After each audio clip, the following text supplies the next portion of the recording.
Human growth hormone, somatropin. Yeah, this is one I've been wanting to do for a while. I've kind of held off on it, but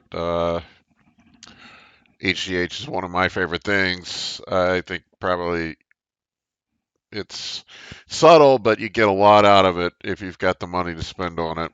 So we're going to dig into it today. We'll talk about it. Like I said, it's my favorite. I think it's very productive for bodybuilding purposes and for longevity purposes.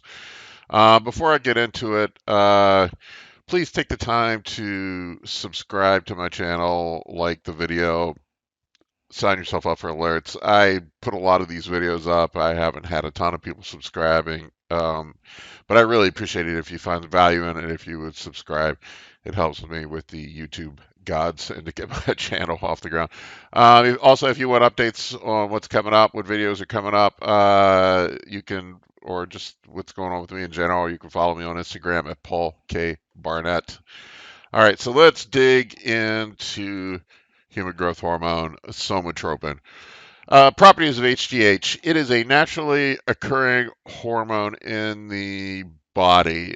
Okay, just like testosterone is a naturally occurring hormone in the body.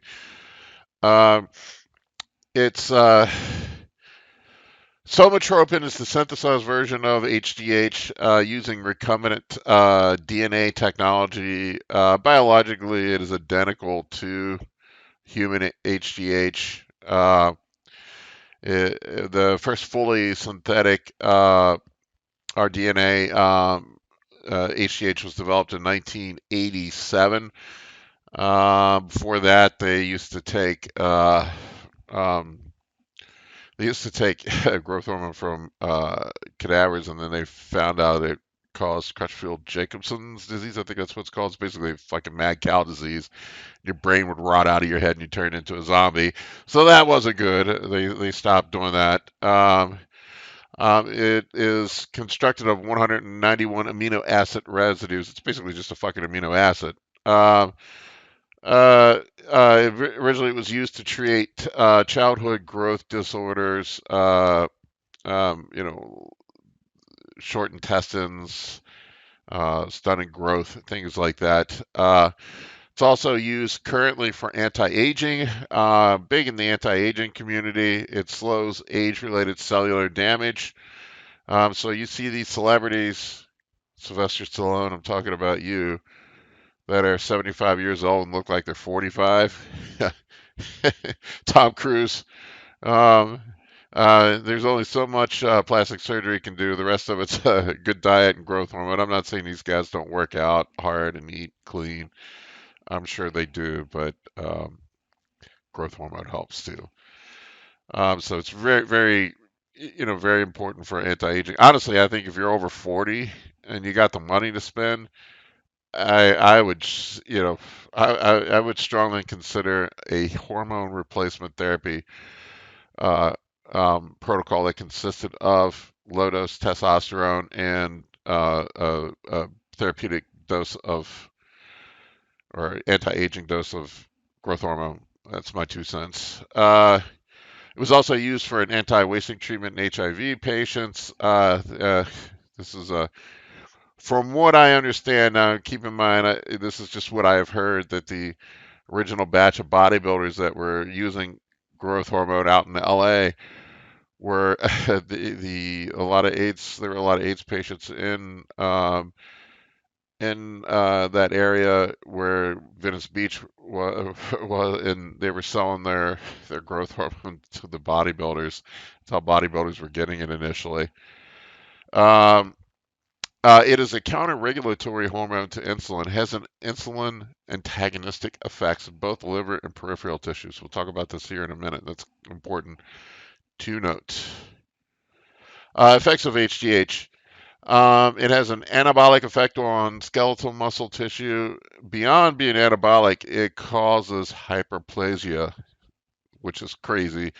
So satellite cell growth, new muscle tissue instead of actual hypertrophy, which is just the growth of the existing tissue.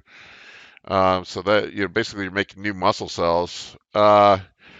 Promotes Organ growth, from what I've seen, this is only in the higher doses. They used to think that that's why you would see a lot of guys with descended guts because their intestines and whatnot, people were theorizing that had grown and gotten so huge. But these guys come off and get older, they shrink back up. So if it was permanent organ growth, their guts wouldn't shrink back up. So I think it probably has more to do with the food, bloating, visceral fat. Um, so I think the GH gut thing is largely overstated. Um, Now, granted, it probably does promote some organ growth if you get into really, really high doses. Um, it promotes connective tissue repair and regeneration, stimulates matrix collagen synthesis, which is really fucking cool.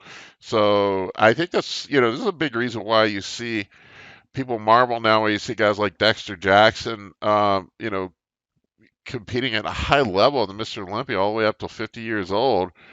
I'm a masters competitor, and there's some crazy put together dudes in their 50s, and I think a lot of it has to do with the use of human growth hormone now because it does keep your joints younger and healthier, keeps your cells younger and healthier, so you can continue to train hard and grow into your older age. Whereas you couldn't do that before. I mean, probably before, the year 2000, you didn't see many guys over 40 competing in bodybuilding. Now it's like pretty much half the dudes on the Olympia stage are over 40. So you didn't see a lot of that before.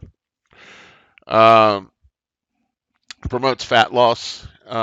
It does have a lipogenic effect. I think there are better things you can use for fat loss, cheaper, but it does help keep you lean. Increases IGF-1 levels, which is really where the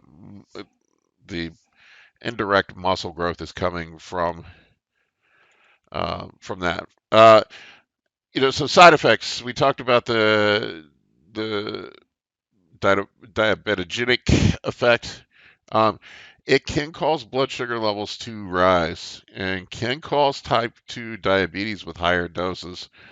This is a lot of times why you see older bodybuilders using a shit ton of insulin. It's not that there's some magic to the shit ton of insulin. They're just diabetics.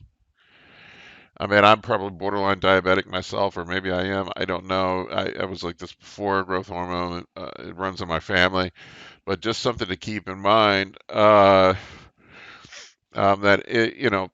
you run the risk of making yourself diabetic with the larger doses. I will say it's generally we'll get into it here in a bit, but it's if you're taking lower doses, a lot of these side effects don't happen. Can reduce electrolyte levels. I've had issues with that in contest prep. Um, can reduce T3 in some people. So sometimes people will supplement T3 when they're taking just a low dose of T3 when they're taking HGH. Can cause joint pain, tingling and numbness, carpal tunnel syndrome, stuffy nose. You can hear me now. I got a stuffy nose. I don't know if it's related. Edema, swelling in the extremities, acromegaly. That generally the GH forehead and whatnot. Generally, you don't see unless they're taking crazy high doses. I have shaken a few pro bodybuilders' hands, and they have fucking gigantic hands. You see these guys.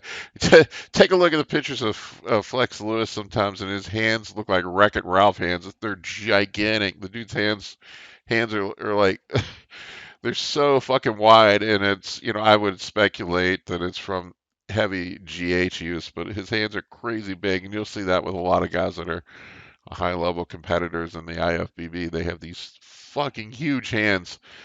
Um, can speed up cancer growth. I've read mixed things about this. I've had cancer, so this is certainly a concern for me. Um, I'm probably rolling the dice a bit, but I've read some studies that say that it does accelerate cancer growth, others that say it doesn't. I mean, it would go to reason, cancer is an uncontrolled growth, and if it promotes cellular growth and regeneration, then it maybe would speed up cancer growth. It doesn't directly cause cancer, from what I've read and understand, but if you have a pre-existing cancerous growth in your body, it's kind of like pouring kerosene on the fire. Bodybuilding uses for HGH, pretty straightforward. Muscle growth, yeah, duh. Connective tissue healing and strength. Fat loss and healing and recovery. I think this is where growth hormone really shines. You're not going to get a lot of short-term growth from growth hormone. People think they take it, they're going to see some magic effect, in 6 to 12 weeks. It's one of these things you have to commit to for a long term to really see the results from it. Um, the muscle growth is going to be a long-term thing since it's hyperplasia. You're basically laying down the scaffolding for future muscle growth, and it takes time to fill that in. It's not an overnight thing. Whereas, like, you take an anabolic, you're going to get the cell volumization and increased glycogen retention and bloating and shit like that. You'll notice right away. You don't Growth hormone is subtle and slow. And the ability to keep your joints healthy so you can continue to train hard. That is also, the recovery factor that goes along with it is hugely important. I think that's probably one of the more important aspects of it. Um, Half-life of growth hormone. The half-life is a bit confusing. So the half-life for subcutaneous injections is 3.8 hours. I've read it's like something like 6 for intramuscular, but you lose the bioavailability goes down significantly with intramuscular injections. So subcutaneous injections you're gonna get the most out of it. But here's the thing: the growth hormone itself, from what I understand, doesn't directly cause muscle growth and hyperplasia. It's the increased IGF-1 levels are really what are benefiting you. And there is a delayed onset of IGF-1 levels that raise after taking growth hormone, which is up to 24 hours. So the metabolic benefits and the anabolic benefits of the growth hormone actually outweigh or outlast, sorry, the actual life of the hormone in the body. So, um, so don't get too hung up on that. I have read some things where multiple doses daily is supposed to be better for fat burning. I've tried it both ways, taking single dose, 3 doses. I've seen very little difference, to be honest with you. I have read that for um, insulin sensitivity, that maybe smaller doses throughout the day are better, or taking breaks. I generally take it at night before I go to bed to simulate the natural rhythm. Your body normally releases growth hormone at night, and when you're repairing and growing. So I generally just take it at night. I've seen no difference and whether you take it in the morning. Maybe a slight fat burning difference. I don't know, but it's small. Doses for hormone replacement therapy, longevity. I've seen most of these clinics, prescribe 1 to 2 IUs a day. Beginning bodybuilding, 2 to 4 IUs a day. Intermediate, 4 to 8, and then advanced bodybuilding is 8 plus. I will tell you. Oh, I left the. Don't worry about the premenopausal women in there. That was from another slide. Doesn't apply here. Uh, uh, Another presentation. Sorry. The 8 units plus per day. I have gone up over 8 units, and that's when the problems start manifesting themselves. I will tell you that. That's when insulin sensitivity gets shitty. That's when start having joint pain. I personally think anything north of 8 units is probably a waste. Um, for me personally, my experience, 6 units per day is sort of the sweet spot. I start getting side effects at eight. some pretty nasty side effects. My hands go numb. Um, I definitely have blood sugar issues when I get 8+ units per day. And I've looked at my blood work. I see no difference in my IGF-1 levels from 6 units or anything north of 6 units. Really, there's no difference. They're the same. There's a big difference between 4 and 6, but it seems like 6 is kind of the sweet spot for me, and really that's where I'm trying to get out of it. So basically, I think if you go north of 6 units, what you're doing is just using a very expensive fat burner. There are cheaper ways to burn fat. Fat's pretty easy to burn. You don't need to spend thousands of dollars on growth hormone to burn fat. So I don't know. I feel like guys that are going north of 8 units are just wasting their money, to be honest with you. Maybe there is some benefit, but it's kind of like the curve where it's more problems, less benefit. I've heard coaches say there is no upper limit on growth hormone. Take as much as you can afford. I don't know that I necessarily agree with that, but I would have to see somebody's blood work who's taken 16, 20 units. I've heard of pros. I don't know how the fuck they afford it, but um, you know, 6 seems to be the sweet spot. I would say if you're just starting out, 4 units is probably plenty. And another thing with growth hormone too, it is a slow burn. You got to take it day after day, month after month, for years on end to see a benefit from it. Running 12 weeks of it's going to be a waste of your money. Just don't even bother wasting your money. Don't even. Also, if you're young, you're in your early 20s, you should have pretty high levels of growth hormone naturally. You probably don't need it. If you're taking anabolics, I would eke out as much as you can with just anabolics alone and see where you can get. If you're knocking on the door getting a pro card, then yeah, sure.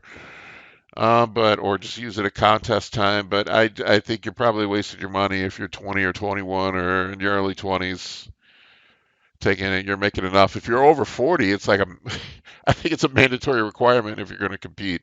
At least compete at a high level. You almost have to have it in the mix if you're over 40 or over 35 even. For me, I found that it healed up a lot of lingering issues. I had a lot. I mean, I still have issues. I have torn a bunch of ligaments over the years just from stupid shit. Never in the fucking gym. It's always playing basketball, riding motorcycles, doing something stupid. Knock on wood, I'll go tear something at the gym tonight. But it seems like every fucking injury I've ever had has come from some outside activity.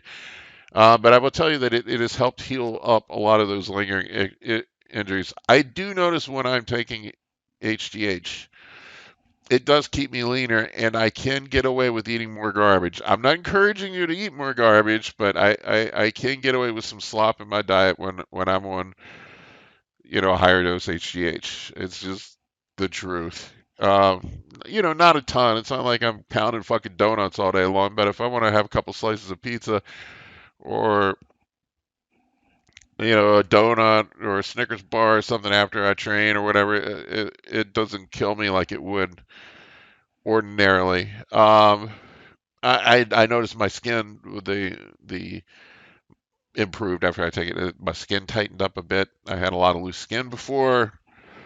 I still do have some loose skin. I've got old man skin, but just the tone of my skin. My skin's firmer. I noticed some wrinkles went away, which is pretty fucking cool. Um, it's subtle. I wouldn't say it's dramatic, but it definitely it does give me a stuffy nose when I take higher doses. I think I have a cold right now, but I have noticed I do get a stuffy nose at night. It can cause inflammation in the sinuses. I get numb hands at night sometimes when I take higher doses. When I'm going up to 8, I use my hands to fall asleep at night, or weirdly, like when I'm playing video games for some reason. It's carpal tunnel. Some bloating too when you get on higher doses, especially when you're eating more food. I believe, don't quote me on this, but I believe a lot of the pharmaceutical grade HGH has a mild diuretic in it to help with that. I have noticed my glucose levels when I get north of 6 units a day. My fasting glucose levels do go up. So, metformin becomes a necessity to counteract some of that at that point. Um, for fat burning, I have tried the 2 to 3 times a day dosing. It does seem to improve some. And as I mentioned before, I feel like for me, 6 units is the sweet spot. I just don't know why, unless you're trying to be Mr. Olympia and get over that last little hump, why you would spend all that extra money for very little effect. I just, I think you can end up spending thousands of dollars and taking risks with your health um, that are unnecessary and really, it's there's not much benefit to it. It just, maybe I'm wrong about that. Feel free to argue with me. We can debate it, but I just feel like anything more than that is 6 units. 6 units is a waste. I've heard Patrick Tour, who is, coaches a lot of top level Olympia competitors now. He has his guys all taking 4 to 6 units a day. And same thing, I heard him say the exact same thing. He saw no difference on blood work for IGF-1 levels when people get north of 6 units. I don't know. I just haven't seen the difference. Anyway, thank you for watching my video. Please like and subscribe. I know I keep pounding that. You probably get tired of hearing me saying it, but I really appreciate it. It helps me get this channel going. Feel free to ask questions in the comments section. I'll do the best that I can to answer. I'm not a doctor, so I'm not going to, give you exact prescriptions for what you should do. This is really for informational purposes only, trying to prevent harm. That's my primary objective here. I know guys are going to do this shit regardless, so I'm trying to give you good information that I didn't have access to when I was younger to keep you from damaging yourself. If there are other videos you'd like me to make, let me know. I'm happy to make them, and feel free to follow me on Instagram at Paul K. Barnett. Have a great day.